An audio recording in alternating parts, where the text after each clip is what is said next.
Oh man, so it is the day before Thanksgiving. And so I'd just like to wish everybody who's celebrating Thanksgiving, or I guess celebrating the American Thanksgiving. And I know Canada had theirs a long time ago. I want to wish everybody a happy Thanksgiving who's celebrating it and who's not celebrating it.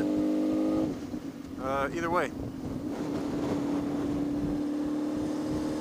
So it being the day before Thanksgiving, it brings back some memories from 2001. I got my cat the day right before Thanksgiving, like the evening before, because he followed me home from school.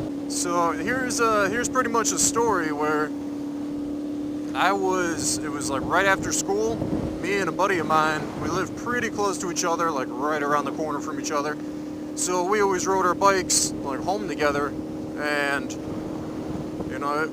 we're just starting out. Like there's a little hill going off of the school grounds, and we're just hauling ass. And all of a sudden, my rear brake locks up. Like I have no idea what's going on, why it's locked up. I still don't know why it locked up, but either way, I couldn't go anywhere, so I had to drag the bike home. There was no rolling it, pushing it. I had to drag it home. And luckily I didn't live too far away, but it was still far enough to be annoying. So here I'm dragging the bike home. He's kind of sticking with me, kind of keeping me company, and we're getting near his house. So he crosses the street, and he's on the other side, just kind of keeping pace with me dragging my bike, and he yells across the street saying there's a cat following me. And at the time, I hated cats. I absolutely hated them. I didn't like them, just nothing about them. And so I'm like, well, I don't want him following me, so at this point I'm fed up with my bike, so I just dump it over. And I'm trying to scare the cat away, yelling and go, ah, do it. This cat looked at me like I was a complete and utter dumbass, and just kind of sat down and just stared. I was like, you know what, cat? You're all right. So I keep walking. He keeps following me.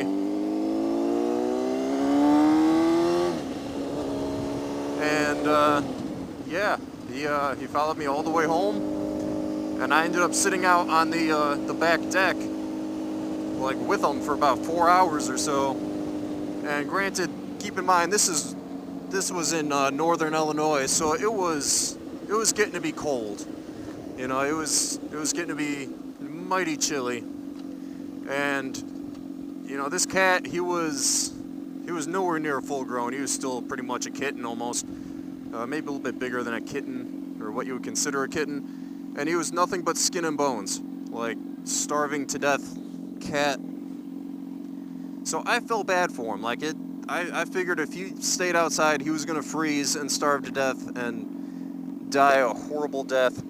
So I somehow convinced my parents to let me keep this cat. And at first it was on a trial basis. Like, they didn't want a cat that was going to be crapping all over the house and chewing up plants and really anything. They didn't want a cat that was going to be stealing food and shit. In the first 24 hours, this cat crapped in my room, and there's a Mitsubishi 3000 GT. Love those cars. First car was a Dodge Stealth. Off topic. So he crapped in my room. He chewed up the window knob things, because we had crank windows at the house. So he chewed those up. He was chewing up the plants. And he stole a turkey leg on Thanksgiving off of the platter thing that we had.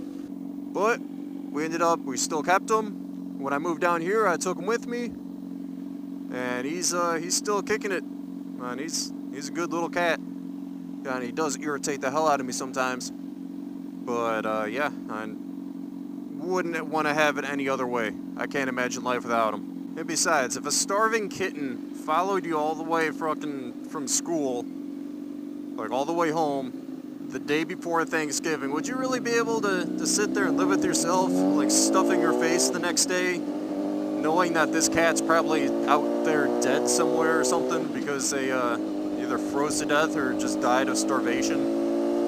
And I can't do that. I can't do it. I wouldn't have been able to do it.